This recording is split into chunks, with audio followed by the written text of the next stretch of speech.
Hi again, it's Ian. Tonight's chapter is heavy with tension and shadows, more danger, more betrayal, and the kind of violence that shifts the whole story. It opens with Marian's desperate gamble and closes with flames in the treetops, and in between, well, let's just say not everyone makes it out. If you've been following along, this is one of those turning points that leaves a mark. So settle in, breathe slow, and let the story unfold. Chapter 10. Marian waited impatiently for the bishop to join her and stalked back and forth across his study, shooting anxious glances at the door any time she thought she heard someone coming. She breathed deeply to calm herself and clutched to her breast the letter she'd written, as though afraid someone might burst in and take it. She finally made herself stop pacing and sat down in one of the sinfully comfortable chairs. It wouldn't do to have the bishop see how disturbed she was. He might start to wonder about the letter's contents. It was bad enough that she was risking her life to get word to the king. She would never forgive herself if she imperiled the life of an innocent as well. She looked round the great study for something with which to distract herself and found she was seeing the room with fresh eyes. There was nothing really unusual in the study, just the usual comforts and fittings, and the thick rugs that covered the floor from wall to wall.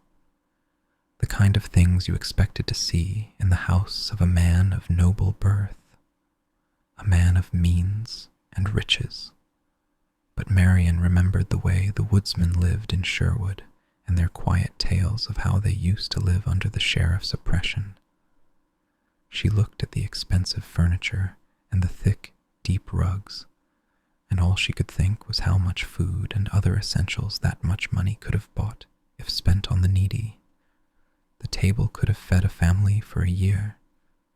That crystal decanter and the wine it held could have clothed a family against the winter's cold. Marian scowled unhappily, unsure where her thoughts were leading her. Did the rich man have a right to feast, while the poor were starving?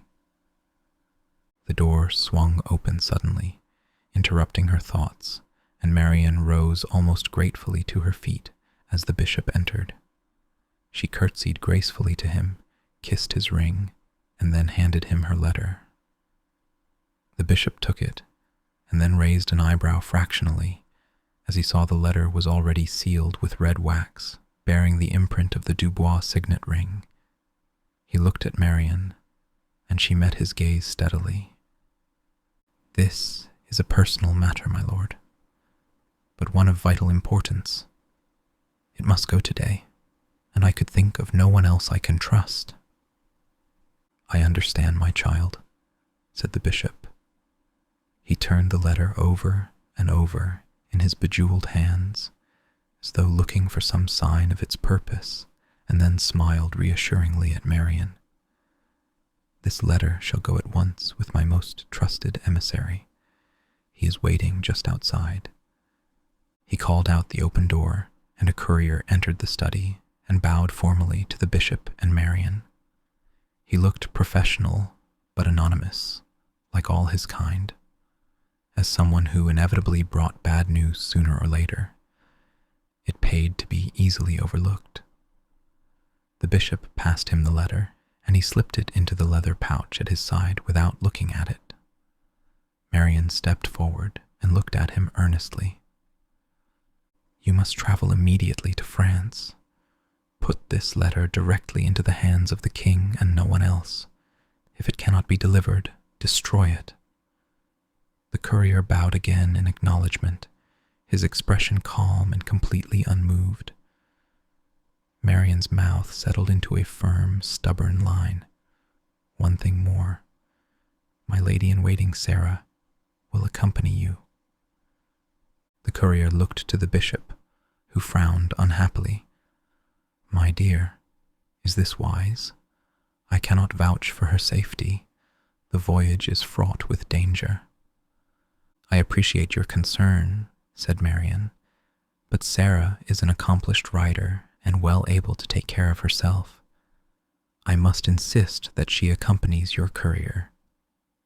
The bishop's eyebrow stirred again at the word insist, but he smiled and nodded.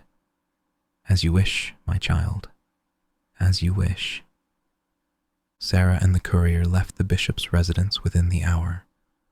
Marian stood and watched them both until they disappeared into the distance, so she never saw the courier rein in his horse some time later and come to a sudden halt. Sarah drew in alongside him and asked what was wrong. The courier explained that something seemed to be wrong with his horse's foreleg. Sarah leaned over to take a look, and the courier struck her viciously across the back of her neck with his cudgel. Sarah fell limply from her horse into the thick mud of the trail and lay still. The courier smiled once and rode back the way he'd come. In Nottingham Castle, in the sheriff's private quarters, the sheriff and 6 carefully chosen barons stood in a circle around a wide table covered with a cloth. There was something on the table under the cloth, but its shape was uncertain. Both the sheriff and the barons were wearing the robes of devil worshippers, some of them more easily than others. They were singing a harsh, dissonant song, older by far than the language in which they were singing it. If they had known to whom and what the song was originally sung, they might have chosen something else for their ritual, but the barons saw the devil worship trappings as little more than a means to power, and the sheriff didn't give a damn. The song finally came to its end, with promises of blood and blasphemy, and the sheriff moved among the barons, handing them each a small golden casket. One by one, the barons opened their gifts and then looked at the sheriff. Baron Forrester upturned his casket, and a few hundred gold pieces spilled out, clattering on the bare floor. Forrester kept his gaze on the sheriff the whole time, and did not speak until the last coin had fallen silent. He had fought in many battles, and had a soldier's capacity for quiet, controlled rage. "What?" he said finally. "Is this supposed to be?" "A down payment," said the sheriff. Baron Whitehead sniffed dismissively. "You promised us wagons of gold.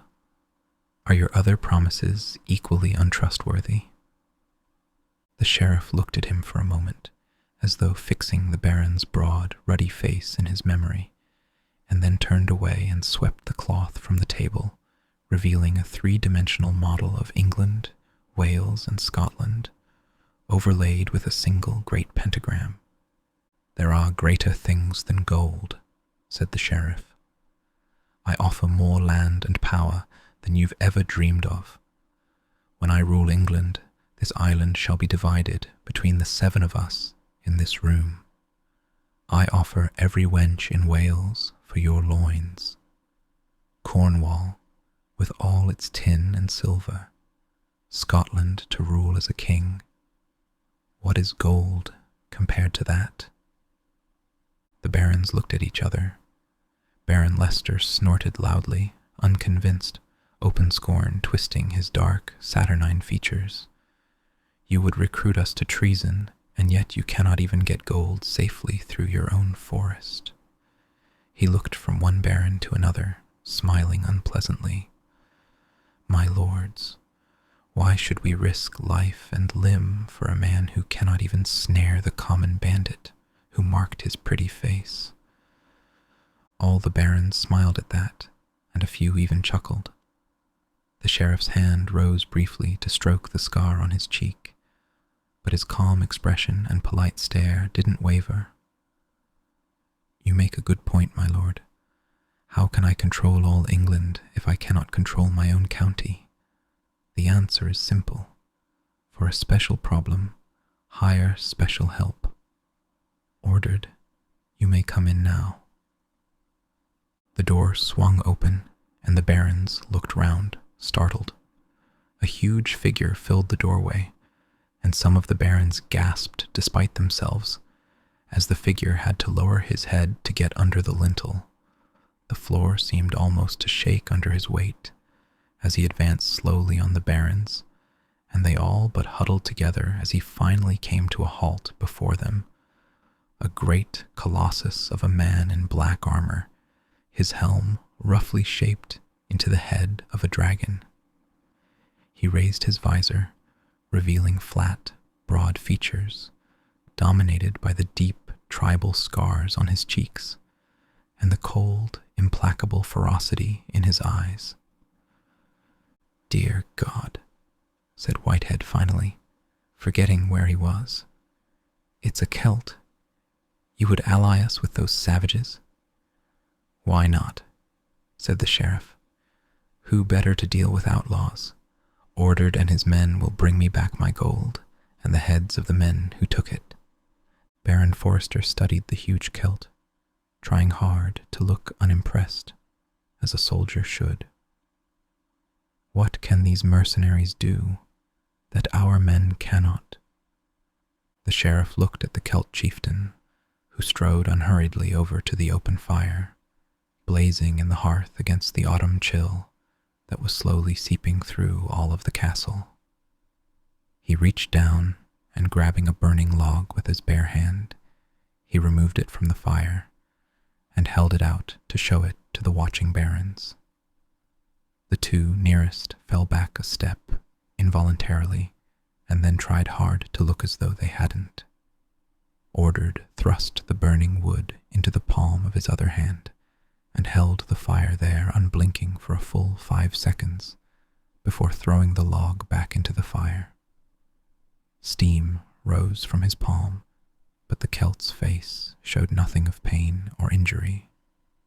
For a moment there was an awed silence, and then Baron Lester deliberately broke the mood with a derisive snort. "Since you have no gold, Nottingham, how do you plan to pay these savages?" The sheriff smiled at him easily, quite relaxed and unconcerned. "Another good point, my friend. You seem very skilled at finding flaws in my plans. What am I to do?" "Ah, I know." He reached out and casually lifted a 2-handed ornamental sword from the wall. He swung it round in a swift, vicious arc and slammed the heavy blade into Lester's neck. The impact threw the Baron back against the wall, blood flying from the great wound in his neck.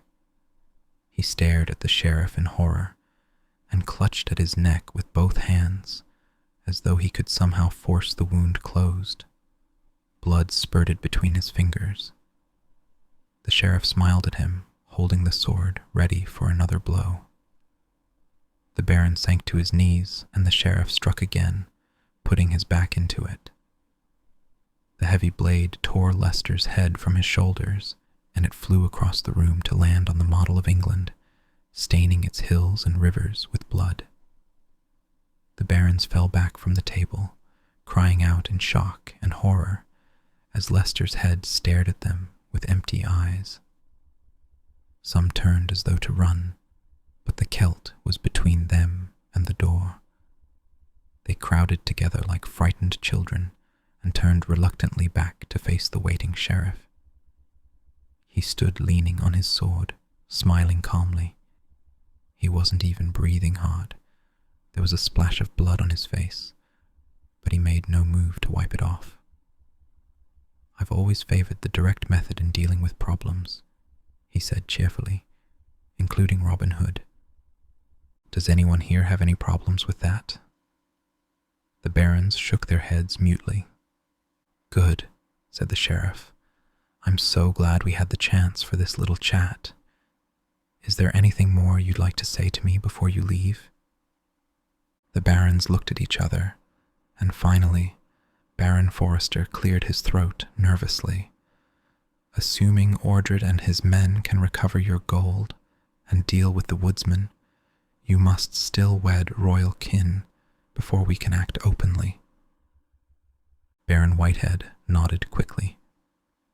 Then your claim to the throne will appear legitimate, and many men of influence will join with us who might not be swayed by just gold and promises. The Sheriff of Nottingham smiled. Rest easy, my friends.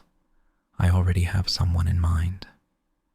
Marion Dubois woke suddenly from a restless sleep, convinced she had heard something. She sat up in bed and looked uncertainly about her. Moonlight pouring through the window showed her the room was empty, but as she concentrated, she heard dim shouting and hammering sounds from some distant part of the house. She swung out of bed, pulled on a heavy robe, and picked up the single candle she kept lit for night emergencies or early morning trips to the privy. If that damned hostler had got drunk again. She bustled out the door and then hesitated uneasily in the passage, listening. Moonlight splashed the length of the empty passage, but the sound seemed louder, as though they were slowly drawing nearer. A sudden chill ran down Marion's spine and along her arms as she realized for the first time just how vulnerable she was, living in a great, isolated mansion with only a handful of servants, most of them women. She shook her head quickly. She had to think clearly. She went back into her bedchamber, pulled open a drawer in a desk, and took out a plain, vicious-looking knife. She hefted it once in her hand, and then left the room and strode quietly along the passage and down the stairs, candle in one hand, knife in the other. The hall was empty, but the sounds were definitely louder. Marion stood uncertainly at the foot of the stairs, trying to determine how close the sounds were. It sounded as though half an army had invaded her house. She could make out individual voices, some angry, some frightened, and the sounds of doors slamming. If the house had been invaded, they were almost certainly after her. In which case, the sooner she got the hell out of the mansion and away, the better. She'd worry about where she was running to later, when she had time. She nodded grimly to herself and padded silently down the hall to the kitchen at the rear of the house. From there, it was only a short run to the stables. But she couldn't just run away and leave her people to the mercy of the invaders. And she couldn't abandon Duncan, blind and helpless, after he had been entrusted to her care. Her pace slowed as she wrestled with her conscience, but finally she scowled unhappily as she realized she had to go. She couldn't do anything to help her people on her own. She had to get away and get help. Marion entered the gloomy kitchen stealthily, knife at the ready. The light from the candle didn't travel far, and the shadows were very dark. Something moved just at the edge of her vision, and she whirled round, raising her knife, her heart jumping in her chest. A cat ran away from her, streaking across the floor to the back door, and Marion relaxed a little. "Get out of here, Nicodemus," she said quickly. "Go find some mice and earn your keep." The cat glared back at her, hissed defiantly, and disappeared into the shadows. Marion shook her head and smiled, and an arm grabbed her from behind, choking her with a vicious neck hold. Marion struggled furiously for a moment, and then stopped as she felt the point of a sword pressing against her ribs. "Drop your blade," said the man behind her. His voice was low and breathy, almost amused. Marion swallowed dryly. "It's only a knife. What's the matter? Do you feel overmatched?"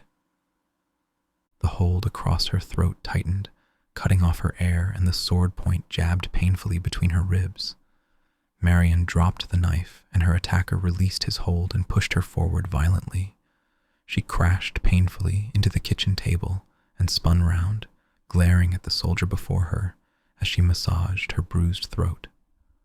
The soldier was large and muscular, wearing battered chainmail, but no identifying badge or colors. Sword for hire, probably. Whoever was after her didn't want word of her situation to get out too quickly. The soldier smiled unpleasantly and lifted his sword a little so it pointed between Marian's breasts. "I'm supposed to take you alive, girl, but no one said I couldn't have a bit of fun first. I've never seen the body of a noble woman. Take off the robe, woman, or I'll do it for you." Marian tried not to flinch away from the sound of his voice, the look in his eyes. There was no point in reasoning with him. The fire in his blood had taken him beyond sense or judgment. With a little luck, it might also have taken him beyond common sense. Just because she had dropped her knife, it didn't mean she was helpless. She lifted one hand to the throat of her robe and undid the first button, taking her time before moving on to the second. His eyes followed her movements hungrily. Marian reached surreptitiously behind her with her free hand. The pepper pot was just where she remembered it being, and she quietly levered off its lid as she undid the third and fourth buttons on her robe. The soldier's breathing deepened, and he leaned forward slightly. Marian brought the pepper pot round quickly and let him have the entire contents right in the eyes. The soldier screamed hoarsely as his eyes caught fire and flailed blindly about him with his sword. Marian ducked under a wild swing and kicked him square in the groin. The soldier fell to his knees, tears streaming down his face. Marian darted over to the fireplace and grabbed a heavy iron cooking spit. She lifted it with both hands and poised herself to drive the point through the soldier's chest. The door behind her crashed open and more soldiers burst into the kitchen.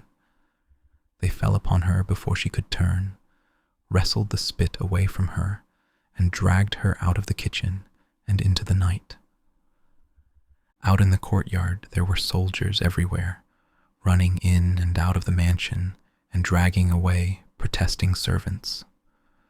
Shouted orders and answers rang on the night air. Some of the soldiers had burning torches in their hands, and Marian's blood ran cold. An older soldier came over to stand before her, cold and unsmiling and very professional. "Do as you're told, my lady, and no one need be hurt. Give me any trouble, and I'll have my men kill all the servants and bum this place to the ground. Do I make myself clear?" "Yes," said Marian. "Very clear. I won't give you any trouble. Who are you? Why are you doing this?" The soldier smiled. "Someone wants a word with you, my lady." Duncan stood listening at the stable door. The time he'd spent living in darkness had sharpened his hearing, and he'd been the first to hear the soldiers arriving. By the time he'd got his old bones out of bed and moving, the soldiers were everywhere, but even so he hadn't had much trouble avoiding them.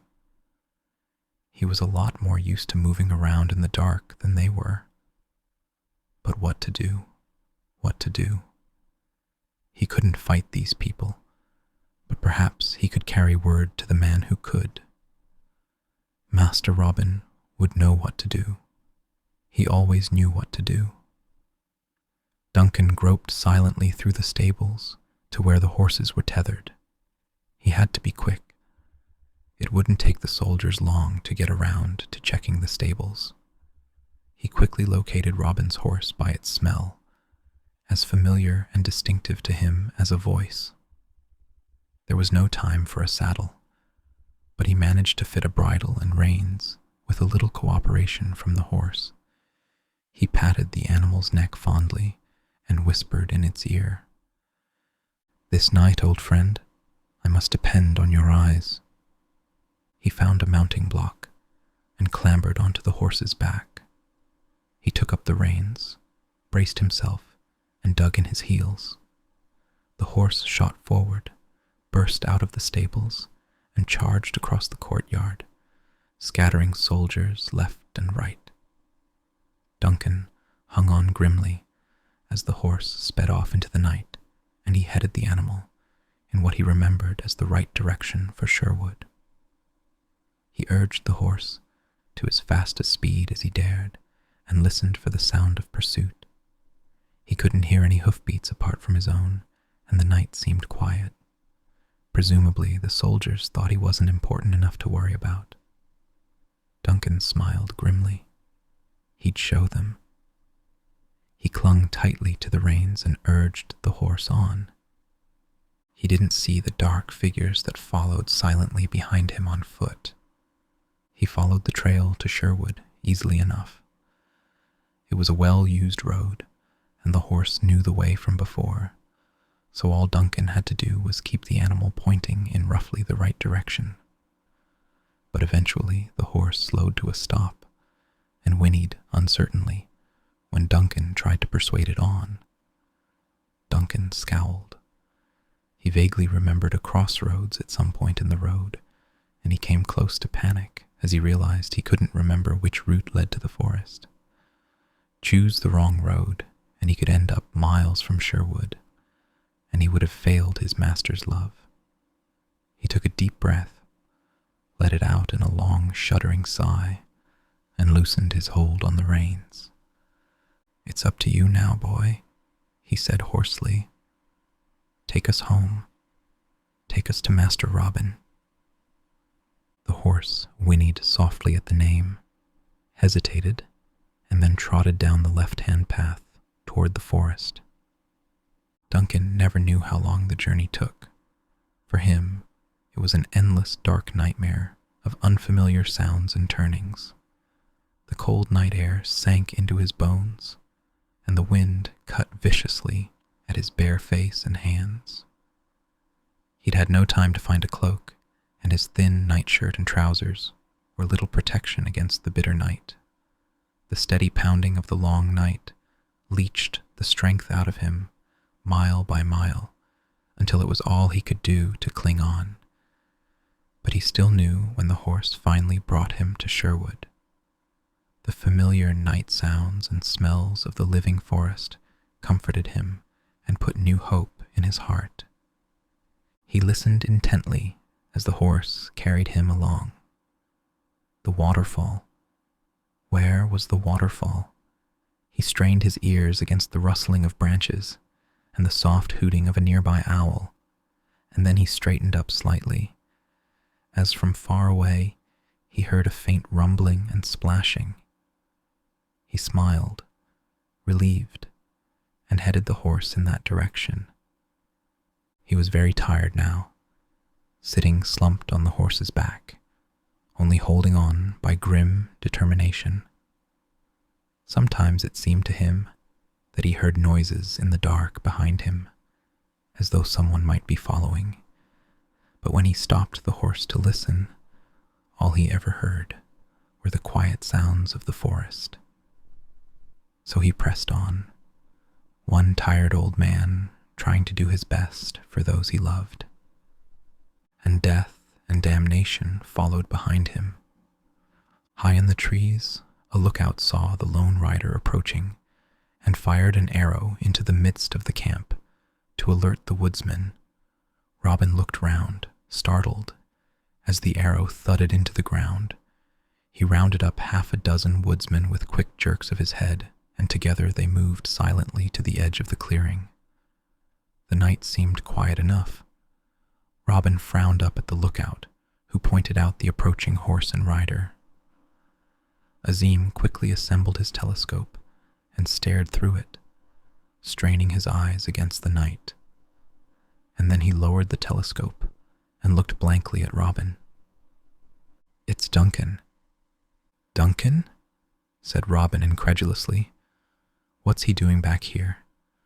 And how the hell did he find his way back on his own?" He was off and running toward the rider before anyone could come up with an answer. Azim followed quickly after him.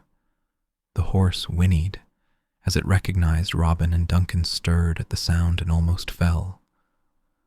Robin caught him and eased him gently to the ground. The old man seemed frailer and more fragile than ever, but he gripped Robin's arm with desperate strength. Robin tried to calm him, but the fear and need that had driven Duncan for so long wouldn't let him rest. He tried to speak, but his dry throat only produced a croak. He beat at the ground with his fist in frustration, close to tears. "Easy, Duncan," said Robin soothingly.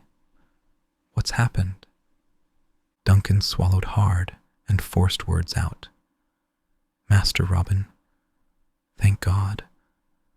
Nottingham's men attacked us." "Marian," said Robin. A cold hand clutched at his heart.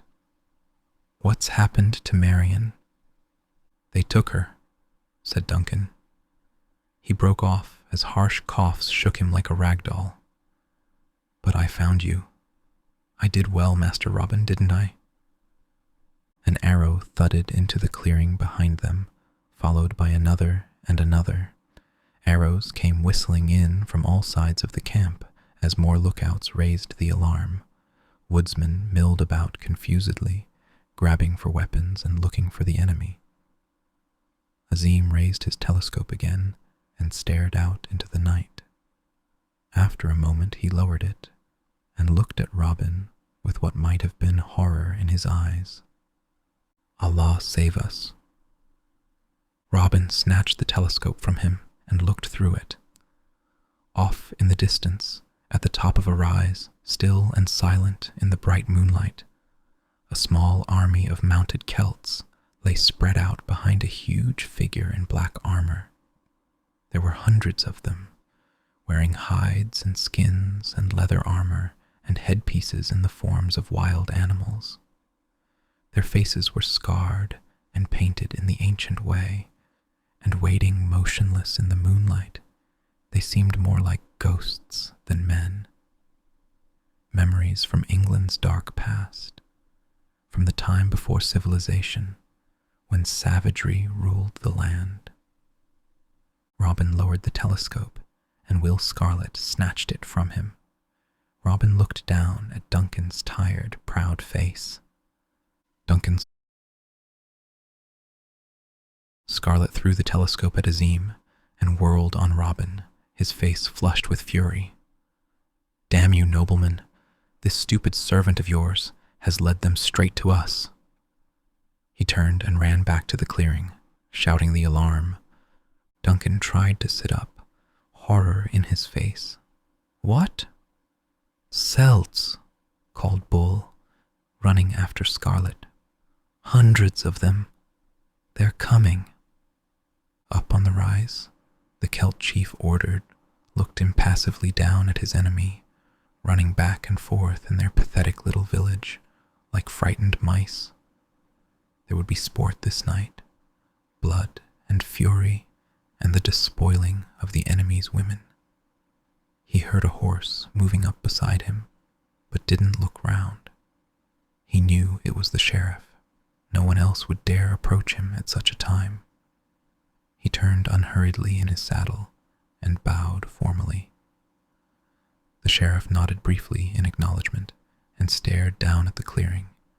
He wore a full suit of chain mail, gleaming cold and silver in the moonlight. Behind him, waiting patiently at the base of the rise, stood row upon row of crossbowmen.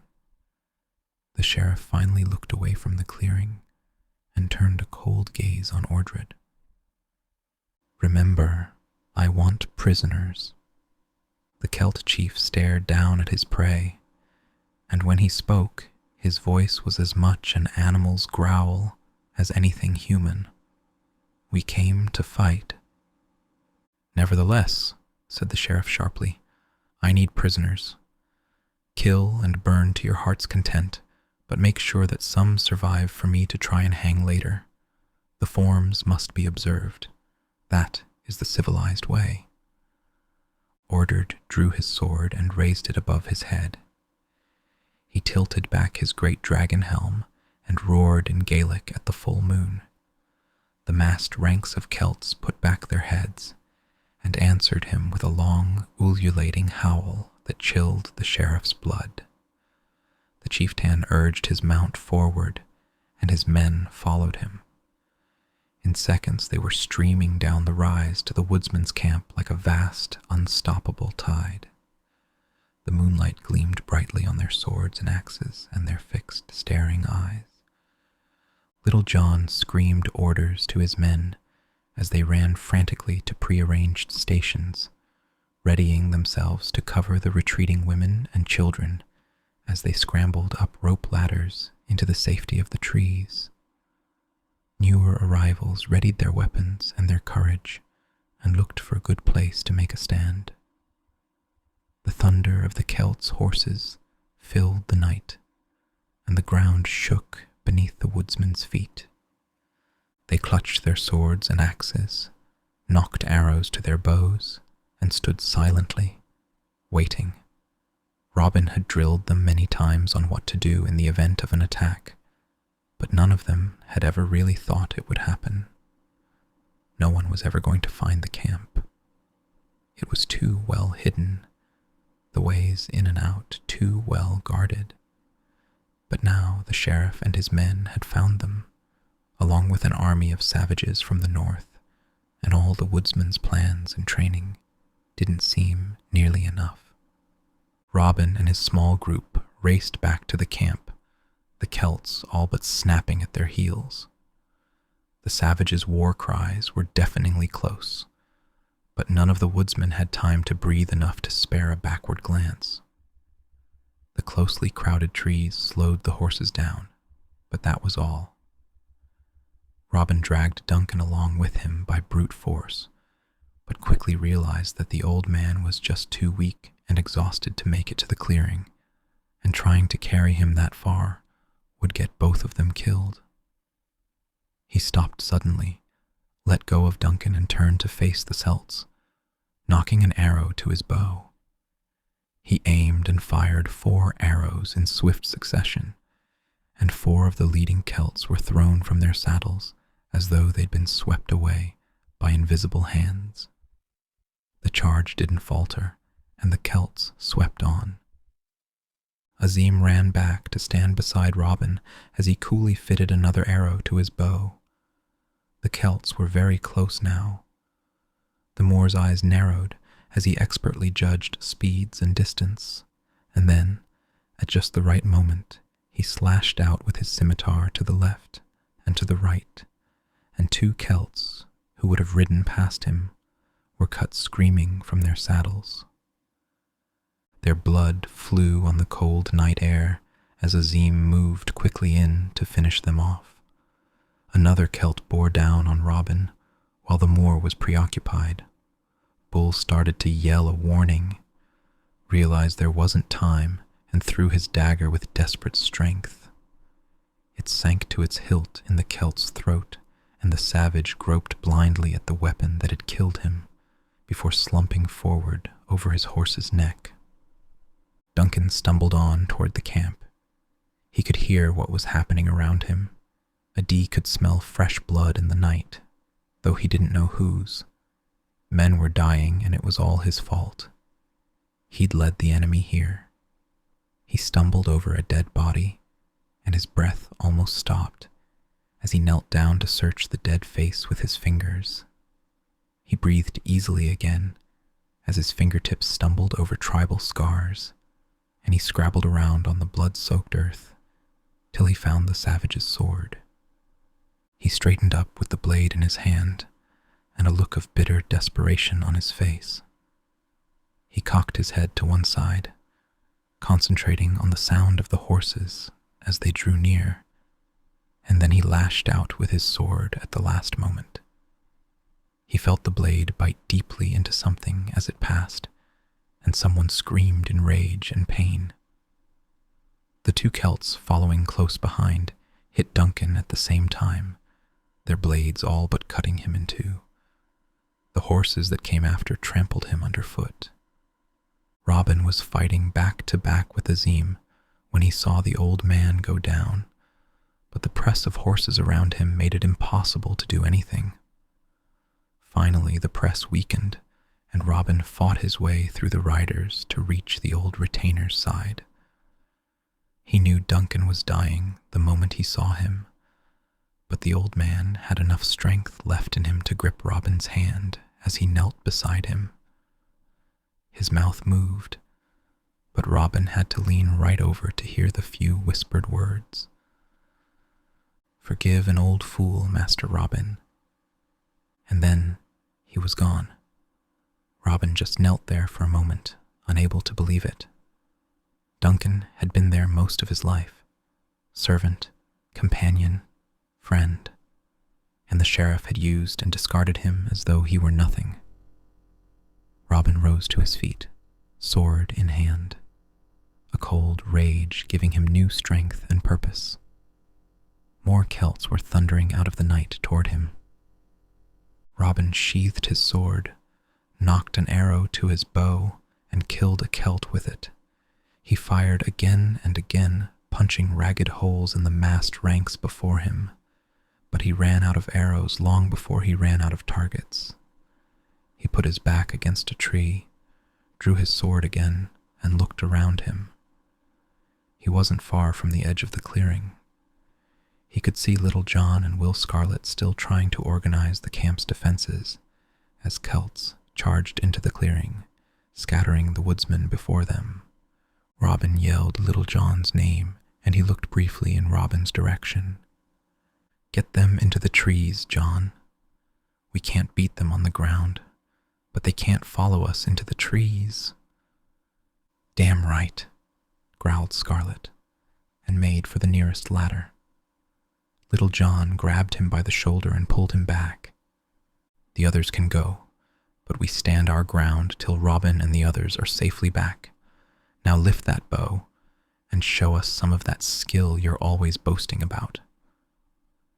Men and women ran desperately for the trees and the rope ladders as the Celts swarmed into the camp. Arrows rained down from above, throwing riders from their horses, but all too often, shafts bounced harmlessly back from upraised shields. Celts had experience with arrows. Bull fired and fired until he ran out of arrows, and then he scrambled up the nearest ladder. Someone else was right behind him, but the woodsman only managed 2 or 3 rungs before he was snatched from the ladder by a rider leaning out from his saddle. Bull watched helplessly as the Celt rode on, dragging the screaming woodsman behind him, and finally impaling the man on the jagged edge of a broken branch. Savage cries and laughter rang on the night as the Celts cut down men and women alike. Blood flew on the moonlit air and soaked the trampled earth, and from every direction came the screams of the wounded and the dying. Will Scarlet darted back and forth among the riders, cutting about him with his dagger as he tried to reach the nearest ladder. A Celt loomed up before him, blocking his way, and Scarlet threw his dagger into the painted, grinning face. It lodged squarely in the Celt's left eye, and he fell backward out of his saddle without even a scream. Scarlet grinned nastily, pulled himself up onto the horse's back, and used it as a springboard to reach the rope ladder. Robin and the others finally burst into the clearing, shocked and breathless at so much death and destruction in so short a time. Bodies lay everywhere in pools of blood, and wooden huts burned brightly against the night. Robin snatched up a quiver of arrows from a fallen woodsman, but the Celts were everywhere now, and for every Celt that fell, it seemed there were 2 more ready to take his place. More arrows filled the air as the sheriff's crossbowmen finally reached the scene. Robin swore dispassionately and yelled for every woodsman still in the clearing to take to the trees. He drew his sword and made for the nearest rope ladder, pushing Azim and Little John ahead of him. Swords and axes cut at them from every side as they fought their way forward, foot by foot. Azim got to the ladder first and swarmed up it, as though he'd been doing it all his life. Little John clambered after him, the the ropes creaking and groaning under his great weight. Celts rushed across the clearing from one side to the other, mounted and on foot, blood dripping thickly from their blades.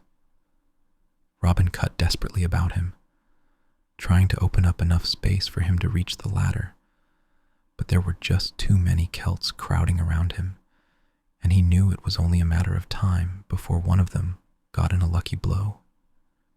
He'd always been a better archer than a swordsman. Little John yelled down at him to grab a rung of the ladder and hang on. Robin found a little extra strength from somewhere and opened up just enough room for him to snake his free arm round the ladder's bottom rung. The woodsman on the platform above hauled the ladder up into the air, taking Robin with it. The Celts screamed in fury as their prey escaped them, and Robin pulled his legs up as high as he could to keep them out of reach of the Celts' swords. He clung onto the ladder for dear life as it rose into the air and looked down with grim fascination at what had been done to his camp, to his people.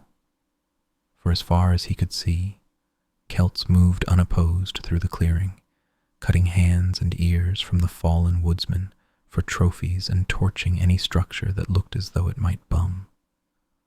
All that remained now was the aerial fortress and the people it held.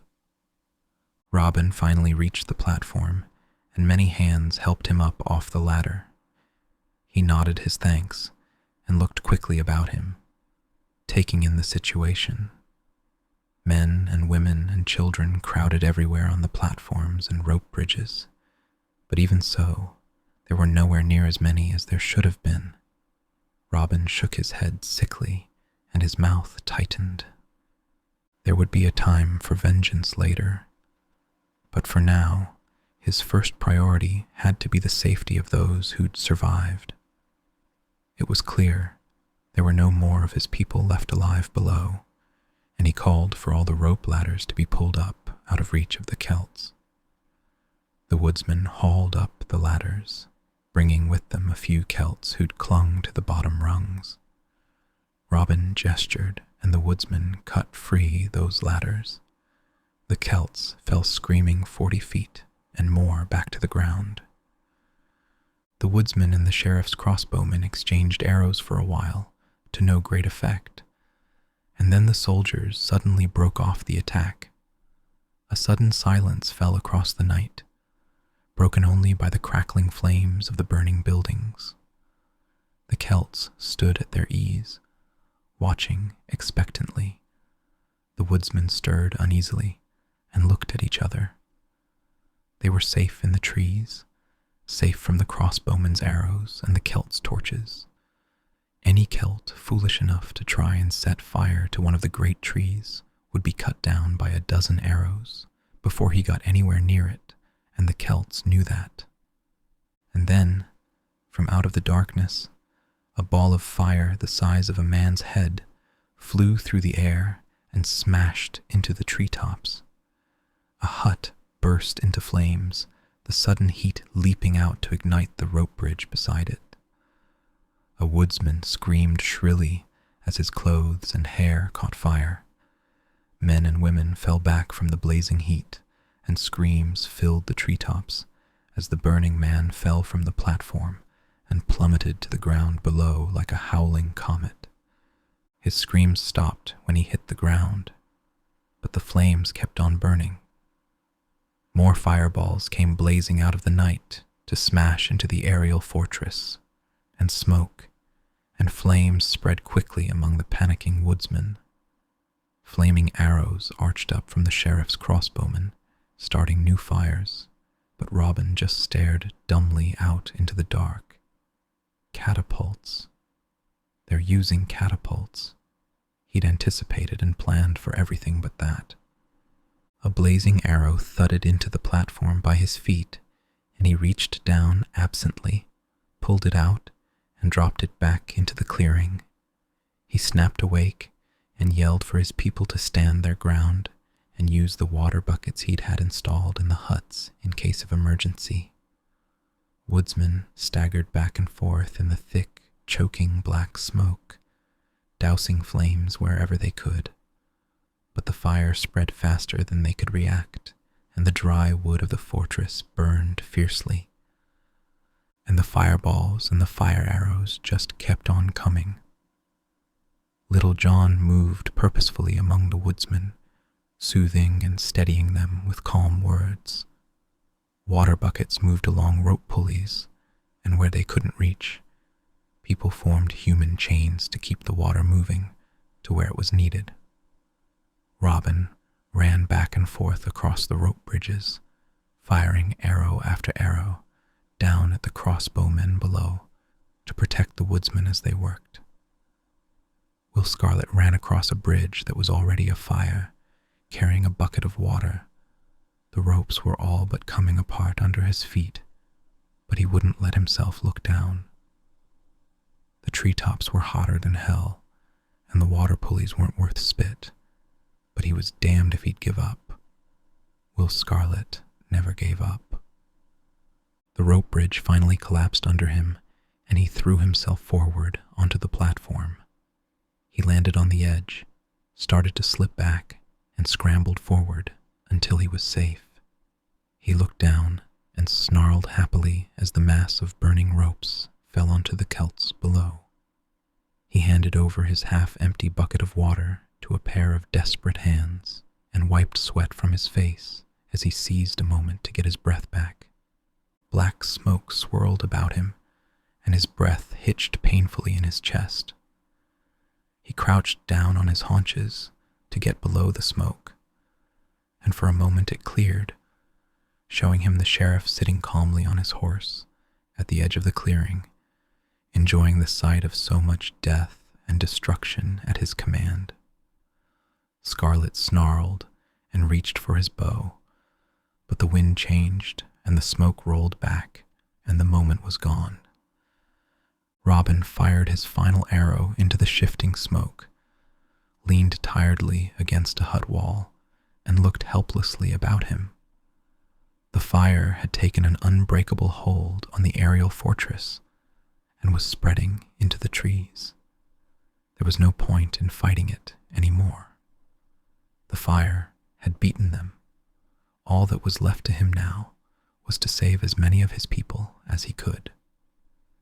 He organized a small gang of archers into giving covering fire as men, women, and children scrambled down emergency ladders and ropes. They hit the ground some distance from the clearing and scattered into the sheltering woods, and found Celts waiting for them there too. Bull found himself surrounded by 4 smiling savages, their eyes gleaming coldly in their painted faces. Bull drew his sword, put his back to the nearest tree, and spat out a defiant challenge. The Celts moved in together, and he lifted his sword to meet them. Tuck fought off a Celt with his staff and pummeled him to the ground. He could feel the man's bones breaking under his blows, and muttered prayers of penance under his breath. He didn't see the second Celt moving in behind him. The savage drew back his sword for a killing thrust, and Azim appeared out of the darkness and ran him through. Tuck looked round quickly at the Celt's death rattle and nodded acknowledgement to the Moor. They disappeared into the trees together. Up in the treetops, Will Scarlet grabbed Little John by the arm and pointed furiously through the shifting smoke to where Robin was running along a rope bridge, away from the fire and the fighting. Scarlet's face was flushed with anger and something that might have been disappointment. "Where's your precious hero going now, then?" he yelled above the clamor of the night. "Saving his own damned neck." Little John looked away, and his blood ran cold as he saw his son Wolf standing at the edge of the clearing below and picking off Celts with his bow, as coolly as if he were still at target practice. John yelled for him to get the hell away while he still could, but the boy couldn't hear him. John leaned out from the platform to try again, his eyes fixed on his son. Wolf finally looked up at his father and immediately fitted an arrow to his bow and drew a bead on him, John froze where he was, and Wolf fired. The arrow slammed into the Celt, who'd been climbing silently up an overlooked ladder just below John. The woodsman just had time to stare into the Celt's glazing eyes before the dying man released his hold and fell away into the thick smoke. John looked back at his son to congratulate him on his shot, and the proud grin disappeared as he saw 3 of the sheriff's men overpower Wolf and drag him away. Little John howled with helpless rage and scrambled down the ladder to the clearing below. He didn't know he was crying, and wouldn't have cared if he had. Robin raced along the rope bridge and into a blazing hut, shielding his face against the roaring flames with an upraised arm. The heat was almost unbearable, searing his lungs as he breathed as shallowly as possible. He glared about the smoke-filled hut, his nose wrinkling at the smell of his own singed hair. Fanny was lying on a bed at the rear of the hut, shielding her baby with her own body. Robin got her on her feet, wrapped his cloak about them both, and protected the baby between his body and Fanny's. And then he led her through the fire and the blazing doorway, and out onto the platform. The heat was agony for an endless moment, and then they were past the flames and out into the night. The rope bridge was only wide enough to take them one at a time, so Robin pushed Fanny ahead of him, encouraging her all the while with calm, reassuring words. She pressed on with gritted teeth, one step at a time, refusing to give in to the heat. The baby was mercifully calm, watching the inferno of fire and smoke with wide, awed eyes. Robin looked back over his shoulder. The hut and the platform they'd left were now a mass of flames, pumping black smoke into the treetops. Sparks from the blaze had set fire to that end of the bridge, and the fire was moving along the ropes after Robin and Fanny. He yelled for her to hurry, and the raw urgency in his voice spurred her on. Flames surged along the ropes in fits and starts, and the bridge creaked and sagged threateningly. Fanny scrambled safely onto the next platform, hugging the baby to her, and looked back to see Robin struggling toward her through the thick smoke. Fire burned on either side of him. The ropes parted suddenly beneath his feet, and Fanny screamed as Robin fell helplessly into the smoke and disappeared, one hand reaching briefly out to her, as though for help. And then he was gone. Fanny called his name again and again, but there was no reply, and in the end she turned away, sniffing back tears so as not to upset the baby. Down below, on a burning branch, hung a simple medallion bearing the Locksley family crest. A Celt snatched it from the branch, tested the gold between his teeth, and tucked it into his belt, before disappearing back into the smoke of the burning camp. It was early morning, and the rising sun bloodied the sky, as the sheriff's men herded a ragged crowd of woodsmen, women, and children toward Nottingham and their fate. Many were injured, or suffering from bums or smoke, but the soldiers drove them viciously on, using whatever cruelty was necessary to keep them moving. The sheriff strode among the listless woodsmen, searching for Robin's face, and demanding he reveal himself. No one said anything. The sheriff shouldered people out of his way, the scar on his cheek showing blood red against his pinched white face. Robin Hood had to be here somewhere. He had to be, or it had all been for nothing. He finally came across the boy Wolf and grabbed him by the shoulder. His fingers dug in painfully, but the boy hardly reacted. "Where's Locksley, boy?" asked the sheriff hoarsely. "Where's Robin Hood?" "Dead," said Wolf dully. "Mother saw him fall." The sheriff looked at him for a long moment and then let him go. He stood very still, eyes far away, as the woodsmen trudged on, taking the boy with them. More soldiers brought up the rear, staggering under the weight of recaptured loot. In Nottingham Castle, in the sheriff's private chapel, the bishop and Marion Dubois held a private mass. She knelt before him, head meekly bowed. It was a quiet, peaceful scene, and only the soldiers standing between Marion and the two doors made it clear she was a prisoner. The bishop's droning Latin was a comfort, as Marion's mind raced helplessly. The sheriff had to know something, but how much? If she wasn't careful, she might end up condemning herself out of her own mouth. Marion smiled grimly. She hadn't survived this long on her own without learning how to guard her tongue. The bishop broke off suddenly as the door opened and the sheriff strode in.